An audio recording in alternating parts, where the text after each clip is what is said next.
好的，这里是马匹厨房。这次马匹不下厨，要带大家走市场。南门市场新手开箱，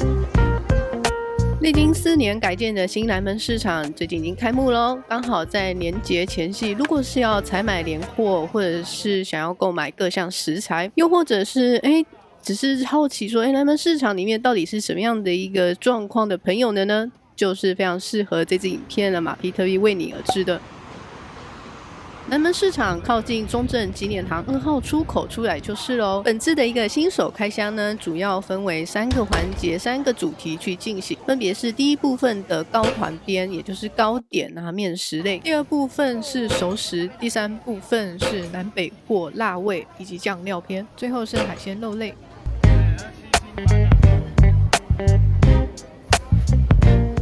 说到南门市场的当家店铺，核心糕团绝对是不允许错过的一摊。身为南门市场名店，目前已传承3代，经营超过70年，以传统手艺提供各式馒头、花卷、寿桃以及上海松糕等面食点心，口味的选择非常多，有芝麻、桂花、红豆，另外也有内馅跟面团交互选择，是非常多的一个口味。就是如果你来南门逛一逛的话，核心的一个小松糕，你带着、拿着、走着、吃着也是挺开心的。这个松糕的口感是比较暖和的，那当然热吃是最好的，放冷的话就会比较口感没那么理想。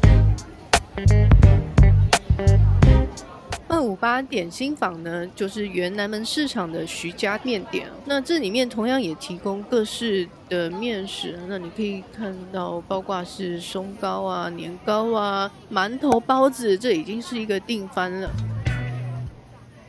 你有没有看到年糕上面的那个白色的大馒头上面镶满了红枣，叫做早发馒头，名字呢同时也有早点发财早点发财这样的一种吉祥寓意啊。所以在逛这个南门的时候，有时候看到一些品相，它背后呢其实是都有一些故事那我觉得这是一个蛮吸引人的地方，蛮有趣味的一个点。那也有一个大尺寸的一个红豆松糕啊，还有八宝饭，看起来真的是非常的这个吸引人注目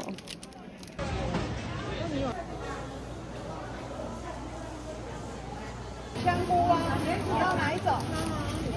有现做的很多这种糯米啊、年糕制品的新多食品那提醒一下，就是这种糯米产品呢，其实它在常温下有时候会很容易变质啊，或者是对于这个温度的变化很敏感，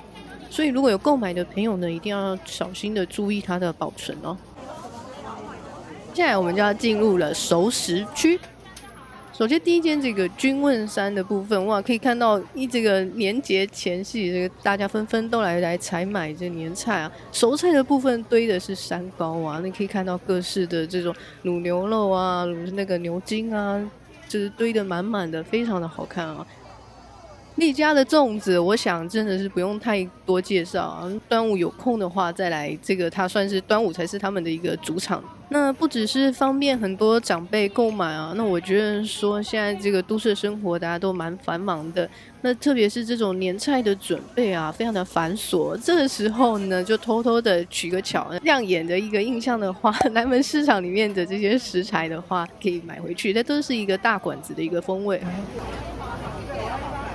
走到转角呢，一定会被这个排队的人潮给吸引雪里红的一个素雪菜包子，哇，那真的是太红了，太夯了。那我当天原本是想要排队来买1、2个来吃一吃，结果到后来店家是说，他们不卖散单的了，一次是只能买6个，就是只能一整包这样卖那就有点可惜，只能够下次的时候再来试试了。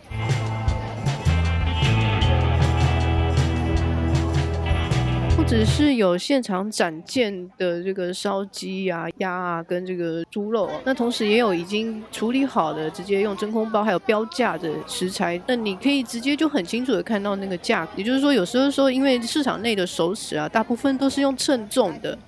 那这种称重的方式可能有的人他抓不太准的时候，那这时候你再往这个柜台前面看一看，那其实店家有一些就蛮贴心的，他已经有标好的这个价格的一包一包的食材放在那你只要挑你喜欢的，觉得说这挺漂亮的，你就是可以直接带回去买回去了。那这个价格的部分呢就非常的清楚也比较不会说你内心有一些的疑虑绿色的这个是那个酸菜蚕豆那是一个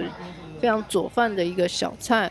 那我主要觉得说，这个南门里面的一些熟食啊，它的调味跟我们一般呢，台湾的口味比较偏福建啊、广东、闽南这种，虽然说也是甜口啊，但比较多呢是会用很多的这种葱姜蒜啊，那这种虾米去爆香的一个处理方式。那跟江浙口味的一些食材的处理方式是不太一样。那江浙地区的这种江苏菜啊、浙菜啊，就当然比较细的部分，我当然是没有那么的清楚啦。那大概浅薄的讲一下的话，比较重这种原汁原味啊，然后浓油赤酱啊、清油少盐的这样的一种处理方式啊。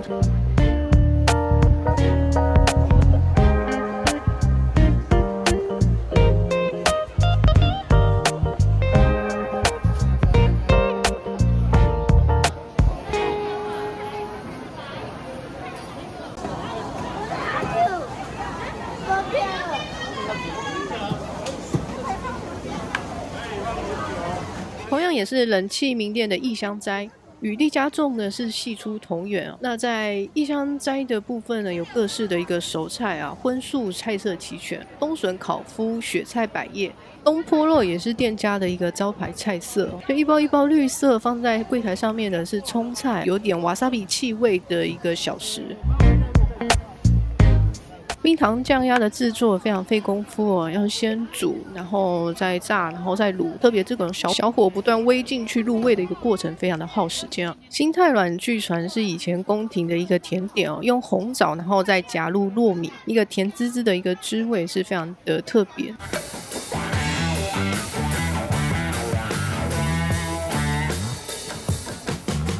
走过路过就绝对闻得到这个金龙肉干的一个肉干香，那这个现烤的一个肉干的气味非常的迷人啊，不断的传来。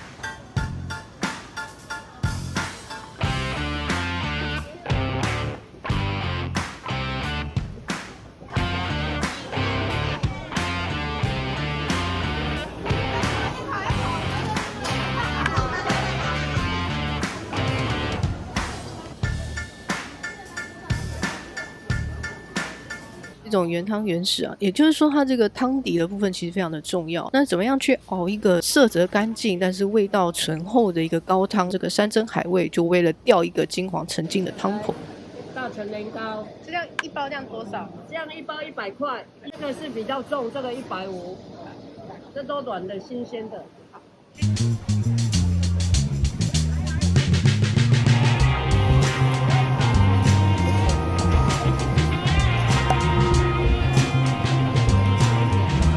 讲到酱料哦，酱料也是一个非常大点哦。我发现这个南门里面的很多一个酱料啊，或者你说豆腐乳或是酱油之类的，那在一般的比较普遍的一个市场的通路里面也是比较少见的哦。它有一些比较特别的酱料啊，比如说桂花酱啊、酒花酱啊、豆腐乳啊，一些比较少见的醋啊、红糟啊、豆酥，这些都是在南门这边就很容易就找得到啊。那它有一些比较特别的酱料啊。那因为这个是年节的前夕哦，所以这个松糕啊和年糕的产品是会比较多。那你如果说在隔着一些时节来的话，会有一些酒酿啊，或是元宵啊、汤圆啊、粽子这些的。那跟着这种时序的变化在行走，在贩卖这个市场的产品，也是我觉得南门这边的一个特点哦，很能感受这种时节的变化。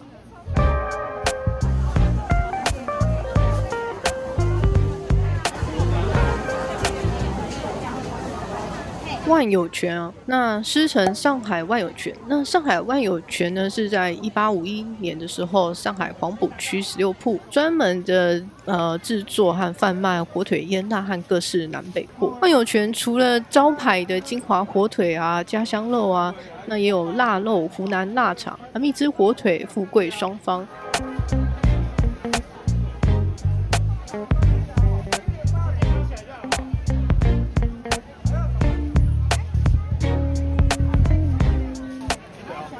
就是来这个南门啊，看一下这个火腿辣味这种大集合的一个概念，也是非常的值得啊。那这走过来，这个整个巷弄间都非常香的一种，这个有一点绍兴的酒气啊，一点点肉的一个香味啊，一个烟熏的味道弥漫在空气里面，我个人是觉得非常的好啊。那有各式，还有另外也有一个广东、香港干肠啊、腊肠。像这种切块真空包的火腿块呢，一般来说拿来吊汤哦，你要熬一些高汤的时候，那个火腿块要先蒸过，因为它这个表面会有一层这种蜡，是为了它的保存方便才去使用，要先蒸过把这个蜡给清掉。那可能也要稍微注意一下这种使用的方式。那如果不太知道怎么样去料理的话，都可以去询问店家，店家都会告诉你的哦。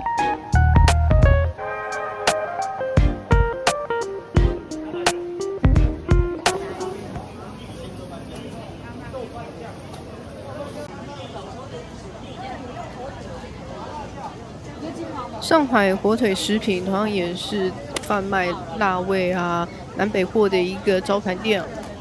除了招牌的火腿以外呢，店内还有贩售青鱼干啊、鳗鱼干和招白鱼呀。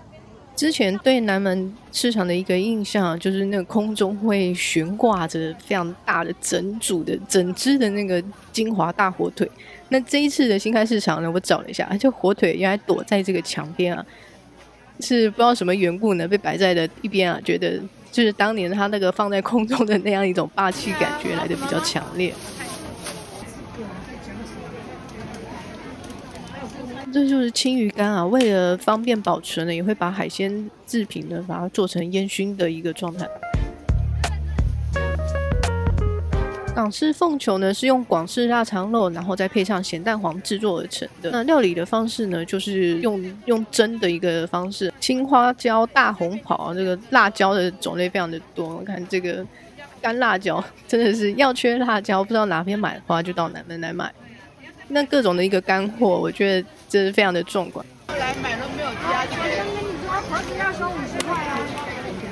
空中的这个腊肠看了觉得喜欢的话，就请店员直接走过来，那他就会现场用剪刀啊，一条一条的把它剪下来给你啊。那你再拿着去跟这个店家去称斤算一下这个账，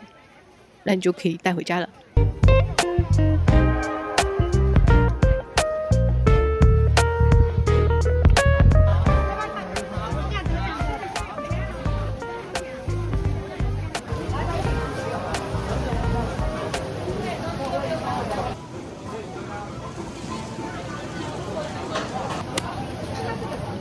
除了万有泉跟上海火腿以外，大连呢这边也有在卖这个辣味，比较有趣的看到板鸭啊，或是这个还有辣鸭腿啊。那同样这个店家也是忙得不可开交啊，因为这个人潮非常的汹涌。那情人果啊、无花果啊、水蜜桃啊，各种的一个果干都在大连里面可以找得到啊。包括这个冬菇啊、香菇啊，还有这个年节前常见的乌鱼子啊、干贝啊，这边完全都是没有问题的。你有需要的话，直接到这里一站购买咯。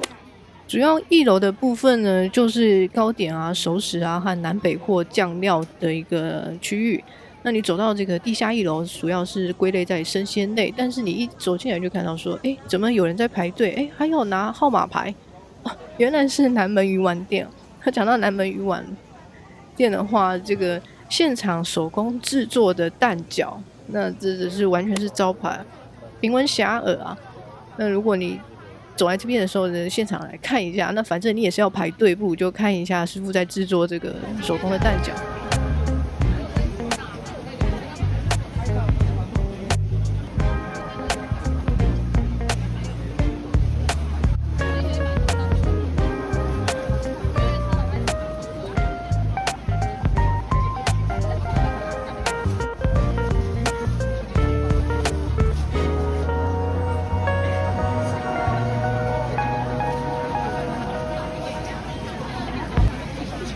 店家也有去贩卖各式的一个火锅料。你在南门市场里面看到的店家，如果他的店名前面是有挂上南门这2个字的话，就代表它是这个市场里面的一个创始店。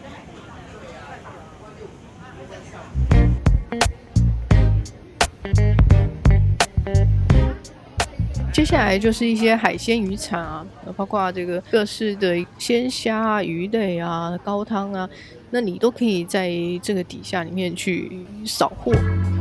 这比较有趣的是阿龙海鲜它这个店铺上面挂的那个大尾干的，应该是鱼干吧？哇，那真的是非常的霸气啊！远远看还想说那是什么旗子啊，非常的威风哦，我这样说。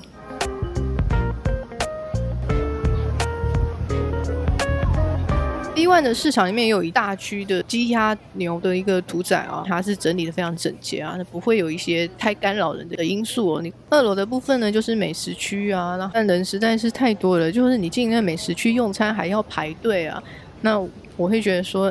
其实这个南门市场的这周围，再过去一点，比如说那个宁波西街啊、护理街那一带，也是非常多好吃的一个小吃哦。所以如果你在来这个南门市场的时候，你发现说，这美食区这边人好多啊，我挤不进去怎么办呢？这没关系，你往外走哦。那它其实也有其他的一些小吃店。那例如说呢，我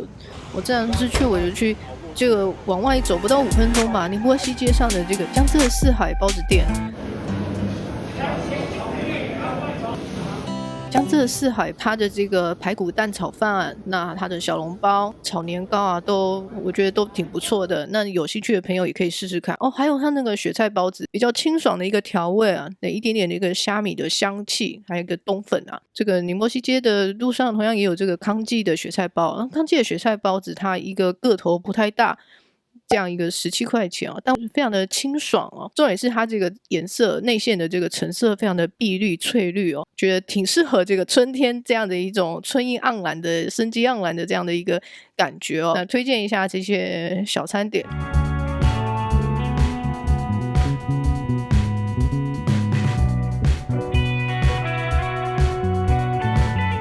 那再往这个街口过去一点点呢，有这个国鼎食品哦。之前好像我有片子去拍过。那国鼎食品的话，它是一家老字号的一个西点店，但店内还有去贩售像咖喱饺啊、萝卜丝饼啊，那还有一些乌梅汁也挺热门的。那还有它的一个小西点啊、面包啊，还有那个拿破仑蛋糕派，这个都挺有名的。所以说，如果你都到了南门市场啊，但是它的不止市场里面呢挺好玩的，你可以买东西。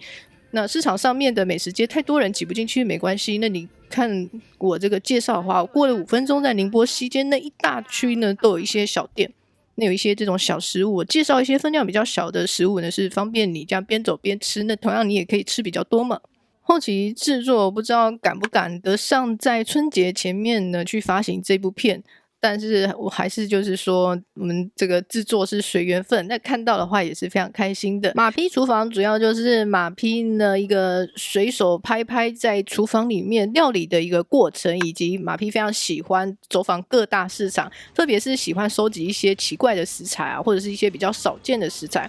如果你也喜欢这样的一个方式的话呢，不妨就按下订阅钮，追踪马匹厨房。